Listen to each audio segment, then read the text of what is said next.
Запаяне е процес на свързване на електронни компоненти към печатна платка. Примерно, ето тези неща, двете са свързани, те са запоени. Припой означава ето тази медна жичка, чрез която се запоява. Температурата на запояване е около 300-350 градуса за повечето паялници. Всеки паялник, разбира се, е различен. Първо трябва да се загрее площадката. Площадката е това червеното. Докосваме с припоя.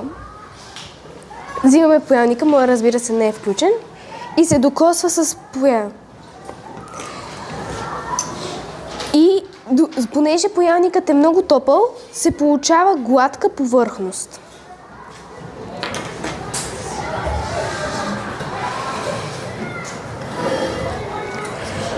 Има различни видове запояване. Като, например, ръчно запояване с паялник най-често се използва в работилници и при ремонтиране. SMD запояване. То е при работа с повърхностно-мониторни компоненти. Често се използва горещ въздух за него. И безуловното запояване. То е по-екологично, използва се в съвременната електроника.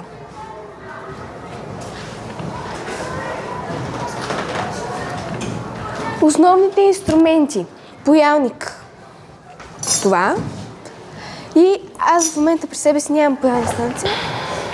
Припой. Вече ви показах. Може уловен или безуловен. Помпа за разпояване. Пинсета, резачки, държач. Те няма да са ни много нужни на нас, но за по-безопасна работа може да се използват. И вентилация. Когато се докосне паялникът до припоят и почва да мирише малко по-неприятно, затова някои хора използват вентилация.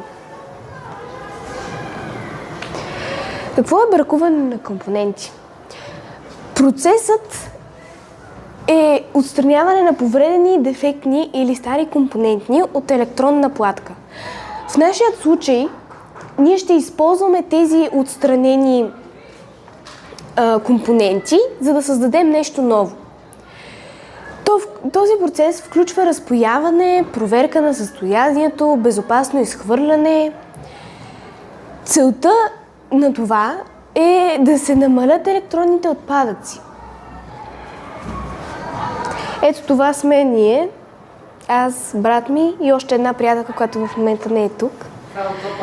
Да, от Open Fest участвахме там и правихме, тук се вижда малко, една светеща калинка. Малко подобно на ето това, със светодиодчета.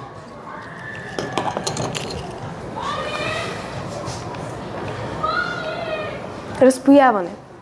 За разпояването се използва помпа за разпояване, медна оплетка и горещ въздух. Чисто и безопасно се премахва компонента, без да се увреди платката.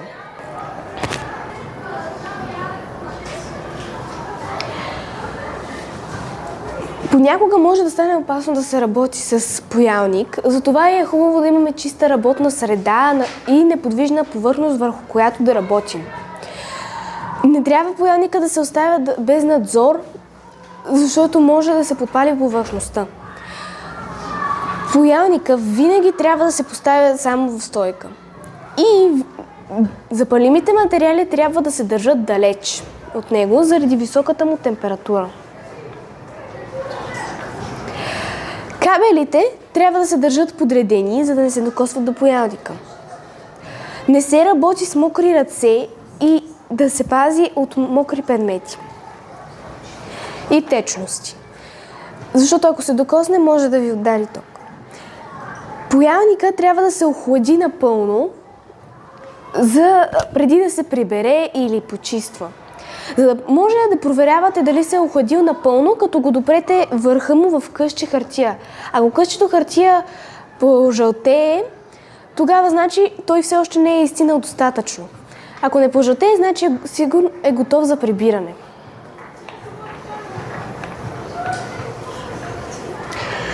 Има някои чести грешки, които във всеки случай можем да ги избегнем. Примерно, прекомерното количество припой. Става твърде много припой на едно място. По-добре да се използва по-малка доза. Студена спойка. Трябва и повече нагряване. И прегряване на компонента. Трябва да се работи бързо и уверено.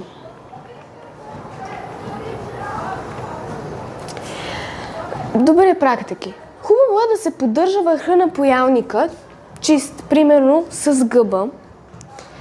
Ето такава гъба, ако виждате, която е мокра и след работа се почиства с връхчето лекичко, защото остават едни като топченца на върха. След работа паялника трябва да се изключи и задължително да се почисти работното място. Заключение. Запояването е ключово умение в електрониката. То е полезно за ремонт, творчество, рециклиране. С правилните инструменти всеки може да създаде нещо с запояването. Ето това са примерни неща, които може да изработи. Ето, примерно, това е човече, тук с 2 батерии са му краката и 2 батерийки са му ръцете. Ето още едно. Тук за частите на тялото са му използвани платки. А тук са най-различни фигурки. Може да ги оприличите на каквото си пожелаете. Тук съм извадила 2 видеа да ви покажам. Ето, докосва се припоят и паялникът и понеже паялникът е много нагорещен, се запоява дупчицата. Не бива да правите това, защото като държите паялника във въздуха и докосвате, разпеният припой не пада на правилното място. Ето това в момента, това е паялна станция. Ето, пак се докосва и се запоява. А ето това е мократа гъбичка, за която ви казах.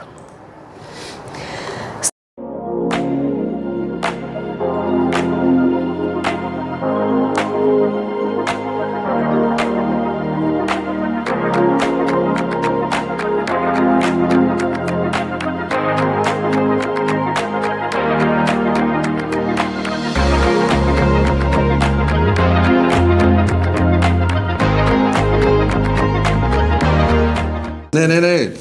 Мене това също много ми харесва, тази котка, защото има много запойки по нея. Много спойки има. Аз знам и количеството. Е това.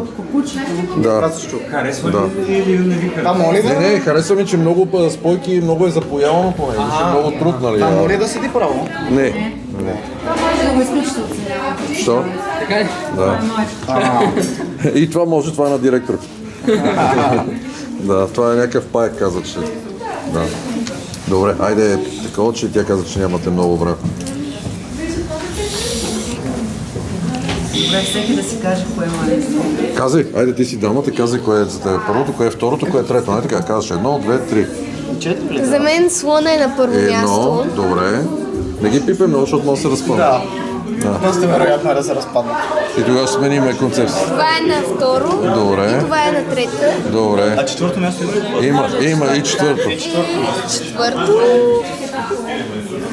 Червеното. Или буксиона, да. А какво е това? Трябва да погледнеш от тук. Това има много спойки. Да, това е на момчетата последните, нали? Какво се води това? Само, че от тук се вижда как остата. Как му остата, да. То малко не търчи. Добре. И аз съм като нея. Точно. 1, 2, 3, 4. А небето? Кое е небето? По едно, значи. Това е слона. на първо място. 2 е това е 3 и 4 е онова. Аз съм 1, 2, 3, 4, да.